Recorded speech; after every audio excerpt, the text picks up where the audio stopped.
What's poppin', what's good? I'm your host, Raya Woo, and you're tuned in to Chat with Woo. I am here with the one and only Dontell Antonio, a film director, videographer, everything under the sun. So, Dontell, you have had like a lot of run of success in the last years, and you're doing so much, and I just want to say that I'm proud of you. I've watched you from afar. So, what do you have going on right now as far as like what are you moving towards as far as your career and where are you going to end up? Well, I don't know I'm gonna end up. That's God's plan. But right now we got a lot of things going. It's like so many different lanes. So of course the movie The Hopeless Journey is doing really well. We touching a lot of people. Man, what else we got? Clothing line about to start. Just got off tour. An app, a book. Oh my gosh. A special type of teddy bear. Man, so much. Yeah. So. And even with The Hopeless Journey, that is something that you've been working on for a minute. How long? A minute. Yeah. I started 2012. Writing it. Wintertime 2012. I was homeless, and that's when I started that and my book. So, I always feel like people who are creative in the respect of being film directors or videographers, people that direct and create, that they kind of emulate the things in their own life or in their own past. So what are you emulating when you put The Hopeless Journey together? My life. A kid from Chicago turning nothing into something, and actually seeing my mother, basically reflect everything that I basically put in that movie. So it's really like pieces of her life and from my vision, but instead of having it from a male vision, I put it from a female vision because I actually want to save our women and do so more, And I'm about to cuss him out. Somebody making noise in the background. Even with The Hopeless Journey, the main character is Olivia, right? Correct. And she is a young girl who is put in a situation where her mother kind of determines her fate because she's on drugs. Correct. And she kind of uses her as a barter and trades her for drugs and so sex trafficking. I have not watched it complete because I didn't want to spoil it for myself. But I want to watch it after this to kind of reflect and be like, damn, like that is beautiful. So what were you, what is the message you're putting across with that? It's a lot of topics we talking about. We, of course, sex trafficking. We talking about generational curse, mental health. So many different topics. I don't want to tell you. I don't want to tell people so much because they'll start to look for it when they watch it instead of just having it pop out to them naturally. And when they reflect, like, dang, it did talk about this, or I didn't know about this point because it's like 6-7 points in there that it's talking about. Right. Yeah. And I know right now we have that case with that young girl that is going on right now. So even with that, it speaks volumes. It speaks several volumes. So what were your emotions towards Santonia's experience? Because she's kind of like going viral right now. Yeah. I felt like I actually called my PR this morning and told her, and I'm like, wow, because I watched all her interviews yesterday, and I heard her story yesterday, and I said, wow, that stuff's crazy because it's kind of reflecting the movie, and it's like. Right. It's just to let people know that it's relevant, And, right. Yeah. I know some people were kind of giving mixed emotions on her story. I guess because they felt like that she was doing more than she was supposed to be doing. But at the end of the day, it's a 16-year-old girl. Ain't no reason she should have been with that 42-year-old man regardless. And another thing is, it's a 16-year-old girl. It's a kid. This is a child. So, them charging her as an adult. Of course, at 16, I knew what I was doing, but I didn't know what I was doing. When I was 16, I was running wild. I was in the same predicaments. You know what I'm saying? Doing crazy stuff because I didn't understand life at that moment. You know what I'm saying? And how important life was. So, yeah. Do you feel like people that is their reality, do you feel like that they ever recover from that mentally? Because right now, mental health, that's something that we're seeing kind of boom or bring an attraction to in our society right now. Do you feel like in that type of situation, do they ever fully recover from that? It all depends on which element you're talking about. So if you're talking about people that been going through hard times in life, overcome, or that girl killing somebody and overcoming that. Well, not even just that. Like if, let's say, I was being in a situation where I was involved with sex trafficking, or your parent is on drugs, or just seeing those different things kind of evolve and happen and spill over your life? Yeah, I think you can overcome it because I overcame it. You know what I'm saying? So it's possible, you know. And yeah, but it all depends. You gotta let it go, because what people do is they use that as a excuse, right? So if you saying, "Oh, my mom on drugs and I'm gonna be on drugs," or "I didn't have a great life," and it's like, so this is giving me excuse to do something stupid. Well, you should use it like, okay, I forgive my mother, or I forgive my father, and I'm grateful that I went through what I went through at that time, because by me going through it so young, I understand how to deal with life now. Right. You know, some people go through life problems now and don't understand how to deal with it because they never had no obstacles to go through. So yeah, I feel like you can. It all depends on what type of person and where they see themselves. And it's like, okay, all right, well, my mom was on this. So me personally, since I see my mom on that, I don't do drugs. You see what I'm saying? Right. So it's like, I already understand that, and it's up to me to break the generational curse. Right, and you're a parent too. Yeah. So what kind of goals do you set for yourself as a parent to ensure that your child is on the right path, or that he's not experiencing the same things that you experienced as a young child? I mean, just me going hard every day, me making a foundation for him and getting his foundation started. You know what I'm saying? You know, buying little Porsches and little Mercedes. Yeah. I just want him to know, like, yo, you got whatever you want. You know what I'm saying? And when he get 4, 5, if he don't want that stuff, if he want just a regular big wheel, he can have that. But I just want him not have to look at that kid over there with it. Well, let me go take kids, or even having that mentality, because kids like to take stuff, not understanding what they're doing. So I want him to be like, oh, I got mine too, let's go together, let's ride together, and that'll teach teamwork instead of putting envy and jealousy inside of him. Now you just said a lot with that, let's go together and let's do teamwork, because recently you just posted on that, you had a whole rant on Instagram, you just told me it went viral. So do you see a lot of that envious spirit in the industry? Because I know you work kind of in the industry, and you have a big name going around. So I'll do you take the see little that? part. I don't want the fame. I don't want none of that stuff. Definitely I see it, and I experienced it even working on this film, The Hopeless Journey. It's like, yo, I hired over 70 people to even do this film, and some of the people I thought was my closest friends, we all fell out, over it, because it's like, well, I personally feel, I don't know, I might be assuming, but I personally feel as if it's like, okay, well, they directors too, but they don't get hired as directors, so they get hired in other positions. And it's like, okay, but it's like, okay, well, look at Dontell, he told me he was going to do this, and I didn't believe him. And it's like, well, I want to be a director, this guy just chasing his dreams, so what about me? And it started to build up envy and jealousy inside of them, because they're not doing exactly what they want to be doing. And it's like, okay, I bring all the bread to the table, and it's like, okay, you take your slice, but no other filmmaker ever brought money to the table for me to get. Always brought money to the table for them. And I'm talking, if you look at all my 1099s that I send out every year, you'll be like, this guy really was feeding people, So, and it's sad, because I always had that mentality, and that's why I said that, it's like, yo, it don't matter where you at, as long as you in that car, and I'm always blessed to be in the building. So I treat the janitor the same way I treat the CEO. I'm just blessed to be in the building. And a lot of people don't understand it, and that's why their career isn't moving as fast as they want it to be.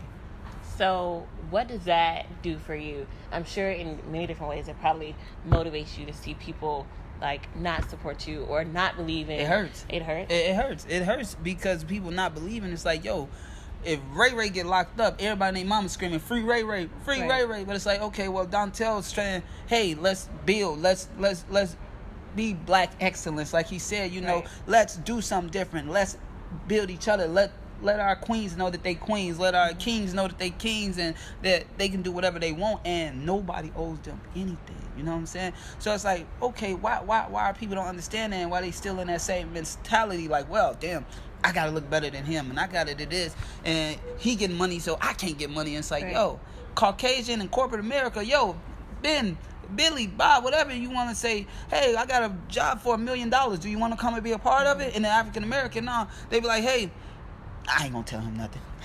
But I think that's kind of something that we're brewed from in our history, and I think it's something that we're still not. It's an excuse. You think so? I'm my own man, you your own woman. I make my own choices, you make your own choices. You know what I'm saying? I study all the billionaires. I damn nigga tell you their whole life story and how they did what they did. And it's like, it's up to you to get out that mentality. When I lived in Chicago and lived in Minnesota, I was like, yo, I'm wild. I was young and wild doing dumb stuff because I was in that. And when I got out, I was like, whoa, I got a chance at life now. Let me do something different. Let me stop gang banging. Let me stop doing this and let me stop doing that.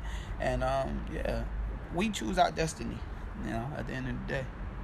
We choose our destiny. Destiny's not chosen. I can kind of feel that, and I do see that a lot. Even, and it doesn't matter where you are. It could be in Atlanta. It could be in LA. It could be in the music industry. It could be in the corporate. All of it is pretty much the same. Yeah. So, I mean, I definitely support the film. I think it's. Yeah, I think you support it, but you haven't watched it yet, and it's been out for a month. It does my mind. No, watch it. You're not watch it, and it's like you're gonna open, and your mind ain't nothing gonna taint. You're gonna be like, wow.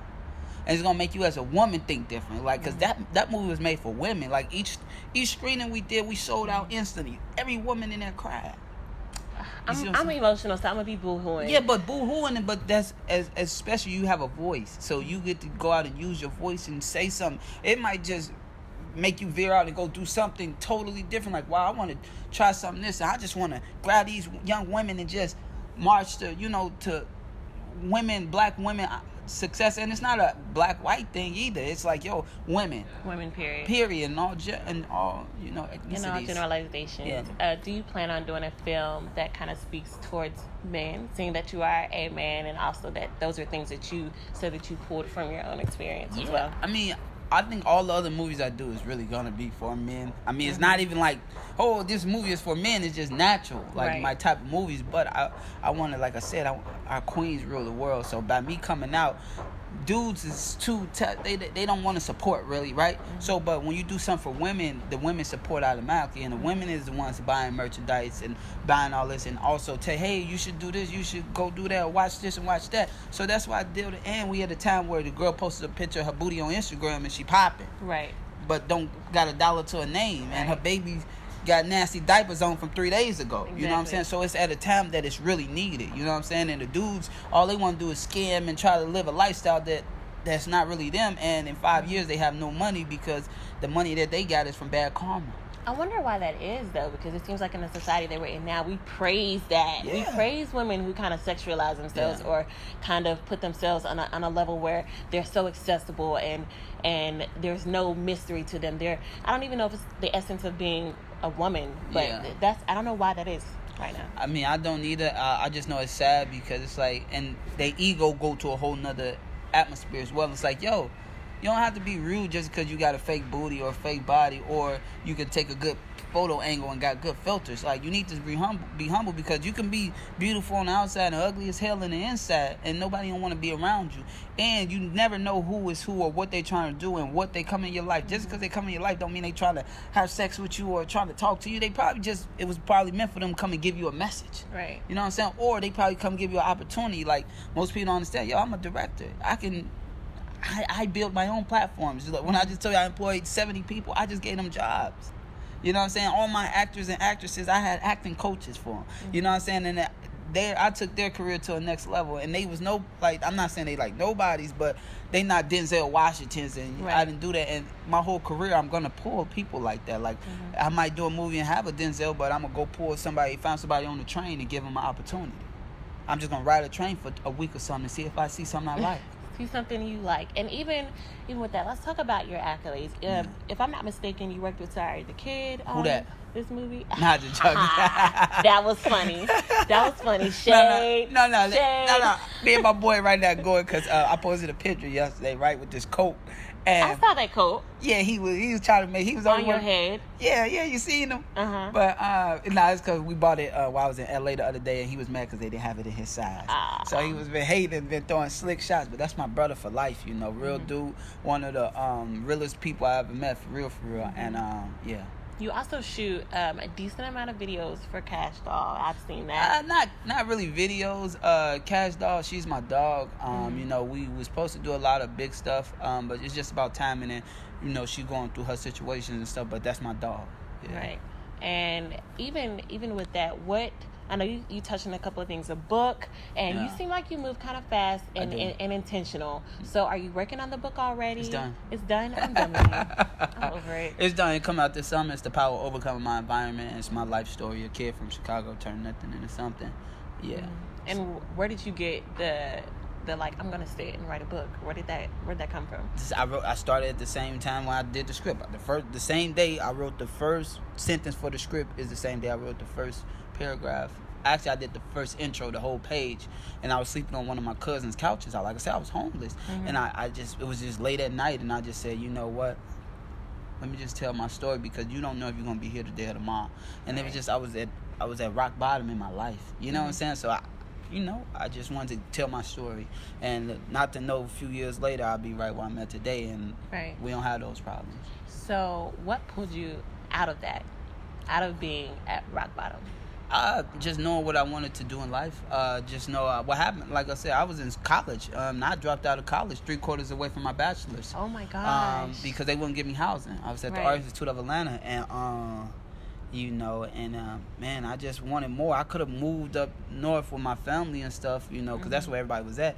And I said nah, because I would have been starting over, and I would have put myself back in the predicaments that I didn't want to be in. So it's me really just like, I didn't want to be a failure. Right. Yeah, that's my drill. I think that's everybody's. Like, I don't want to feel like this, and I can think that can either push you forward or it can set you back.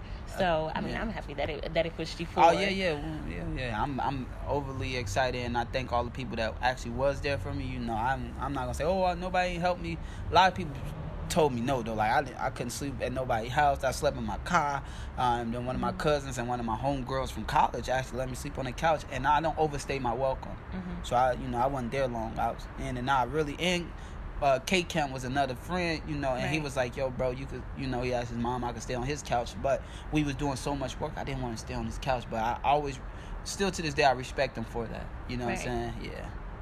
And before I close up, on ChatWithWoo, you always have to get the tea. Yeah. So, before we started with the interview, we was talking about these long eyelashes that you got going. That's tea?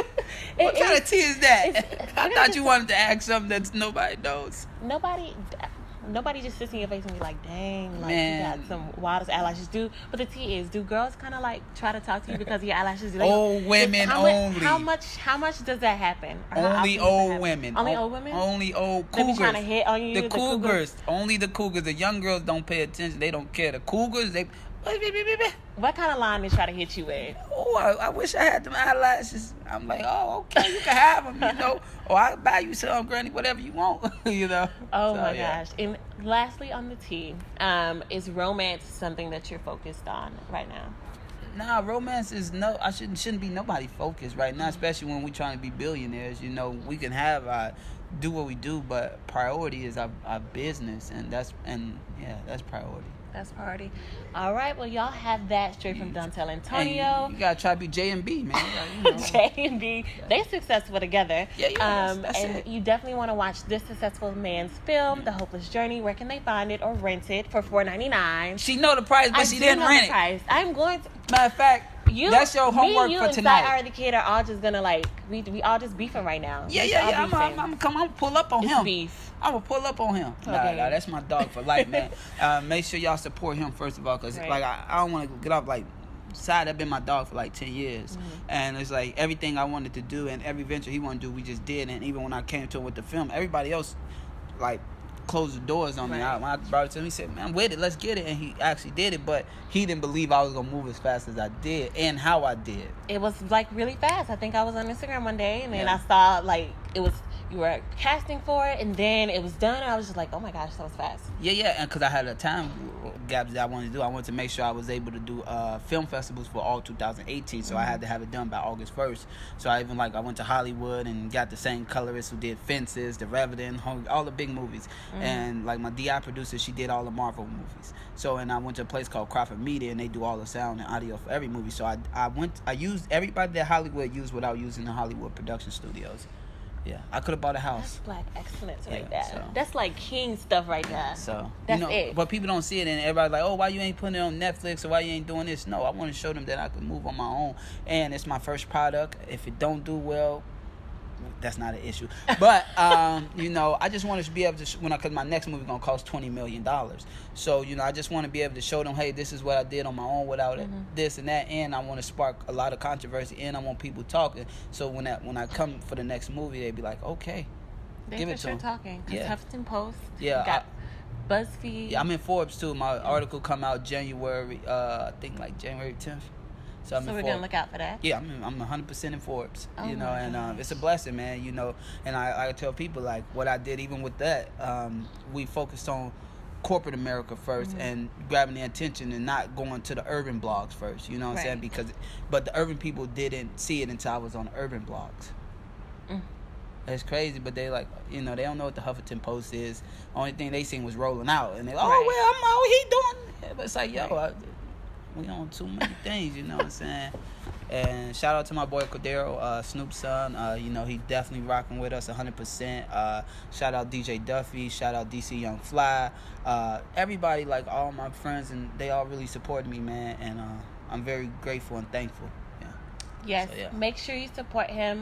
You can just go to his Instagram if I'm not mistaken. Yeah. The link is in the bio, and I'll post all of that information for you at the end of the video. I exit this. I end out, not the host. The host. Give me the drop. All right, so I want to, you know, shout out the producer Gabby. Shout out everybody who's a part of the film, everybody who was doing everything with us, man. Also, shout out Jimmy for being behind the camera today, and shout out you for coming here and having this interview. I'm very grateful and thankful, and for everybody out there, just do what you want to do. Nobody can stop you. You know what I'm saying? You got that power to go as far as you want, so nothing should hold you back, man. Be great, be great, be great.